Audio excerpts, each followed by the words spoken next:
Mayday, Mayday, je suis perdu en mer. Mayday, Mayday, je suis perdu en mer. Mais j'ai beaucoup de chance parce que je suis dans un radeau for water. C'est peut-être pas le modèle, c'est un radeau for water. Hello Alexis. Salut Patrick.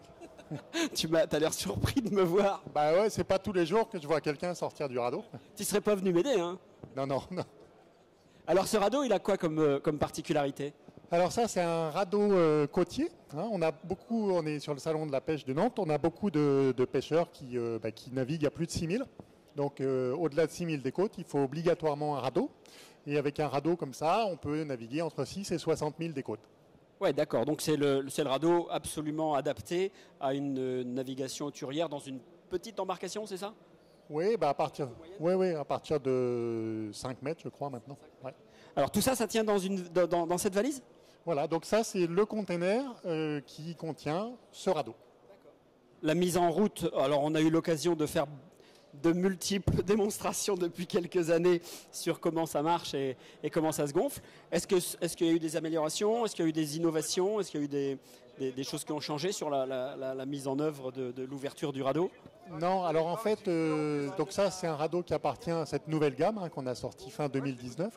On a profité du renouvellement de cette gamme pour avoir des systèmes de gonflement plus performants qu'avant. Donc ça nous a par contre permis, on a moins de pertes de gaz, donc ça nous a permis de réduire aussi la taille de la bonbonne de CO2 et du coup encore d'améliorer la compacité du radeau et des containers. Alors tu l'as peut-être dit ou pas, c'est une capacité de combien de personnes? Alors celui-ci c'est un 6 places côtier, donc jusqu'à 60 000. 6 places côtier, et alors ça résiste à c'est quoi les caractéristiques? Est-ce qu'on est réellement à l'abri et pendant combien de temps surtout? Alors, bon, c'est pas fait pour les longues traversées. Hein. C'est pour ça que les côtiers sont en général plus petits que les hauturiers. Après, c'est la même construction. On a toujours un arceau gonflable automatique. On a des poches de stabilisation en dessous qui plaquent vraiment le radeau sur l'eau. Par contre, sur un côtier, tu n'as pas d'alimentation, tu n'as pas d'eau. C'est pas fait pour vivre longtemps. On imagine quand même que dans une bande de 60 000, on te retrouve quand même plus facilement qu'en haute mer. Ok, super. Ça coûte combien? Et un radeau comme ça coûte 1 055 €. Ça va, c'est bien placé.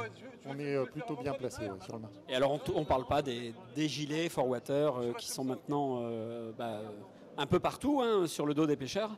Oui, surtout, ça a bien pris sur le marché de la pêche. Ouais. On vous voit souvent avec nos amis de chez Beneteau. Ça se passe comment, le partenariat? Ça se passe très bien. On a tous les ans à peu près 300 pêcheurs sur l'eau avec nos gilets toute la journée. Il y en a qui l'oublient, il y en a qui vont déjeuner avec le gilet sur le dos. C'est parce qu'il est confortable. C'est bon signe tout ça. Merci. Et puis écoute, si tu me dis qu'il y a des visiteurs qui viennent te voir pour ce produit-là, vous avez communiqué comment dessus? En fait, c'est la première année, ça fait quelques années qu'on fait le salon de la pêche de Nantes. C'est la première année qu'on présente un radeau parce qu'on s'est dit qu'on a quand même beaucoup de demandes et beaucoup de gens vont à plus de 6 000. Et voilà, ce sera le mot de la fin. Les pêcheurs vont de plus en plus loin pour assouvir leur passion et donc forcément la sécurité, ça devient de plus en plus important. Ouais. Merci Alexis. Merci à toi Patrick. Allez, bonne fin de salon.